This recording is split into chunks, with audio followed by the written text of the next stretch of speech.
इस्लामी नजरियाती council का कल एक फैसला आया इंजीनियर साहब के बारे में, जो कि इंजीनियर साहब के हक में नहीं है।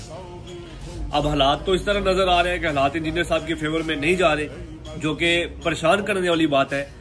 लेकिन हमें कोई परेशानी नहीं है, अल्हम्दुलिल्लाह। हम लोग मुतमईन है, हमारे दिल मुतमईन है। किस तरह मैं आपको बताता हूँ, मैं आपको रियलिटी बेस्ड बात बताता हूँ। अब आप लोगों का मकसद क्या है? इंजीनियर साहब के ऊपर केसेस बनाना और उनको सजा दिलाना, यानी उनको सजाए मौत देना, खत्म करना इंजीनियर साहब, यही आपका मकसद है। एट दी एंड क्या मौत ही है ना? एट दी एंड मकसद तो आपका भी यही है। तो मुझे ये बता दें कि क्या आप लोग कोई परमिट लेके आए हुए हैं कि ताकि क़यामत जिंदा रहना है? एट दी एंड तो मौत ही है।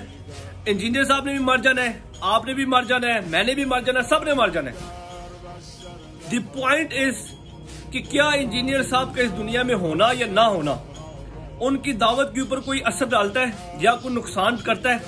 पॉइंट इज, अब जैसे मैं आपको अपनी मिसाल देता हूं कि मैं इंजीनियर साहब की बातें सुन के चेंज हुआ। अब क्या मैं अपनी आने वाली नस्ल को वो बातें सिखाऊंगा जो कि मैंने खुद छोड़ दी हैं? मैं कभी नहीं सिखाऊंगा। तो मेरी जान, तब्दीली जो आनी थी वो आ चुकी है, जिसने चेंज होना था वो हो चुके हैं, और जो चेंजिंग आई है वो इंशाल्लाह नस्ल दर नस्ल चलेगी। तो जो नुकसान होना था वो हो गया। अब इंजीनियर साहब को आपने सजा देनी है नहीं देनी, यार उसके आपकी कामयाबी नाकामी का कोई फैसला नहीं होगा। पॉइंट इज कि इंजीनियर साहब अपने मकसद में कामयाब हो चुके हैं अल्हम्दुलिल्लाह, जो कि हमें बहुत बड़ी खुशी है। और इंजीनियर साहब के मिशन को हम नस्ल दर नस्ल आगे लेके चलेंगे इंशाल्लाह।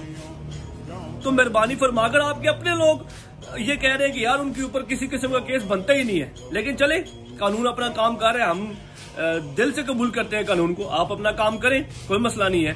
आप लोग फतवे लगाएं, आप लोग केसेस बनाएं, अल्लाह ऊपर बैठा हुआ है, अल्लाह देख रहा है साहब, और अवाम को भी समझ आ रही है कि क्या हो रहा है और क्या नहीं हो रहा।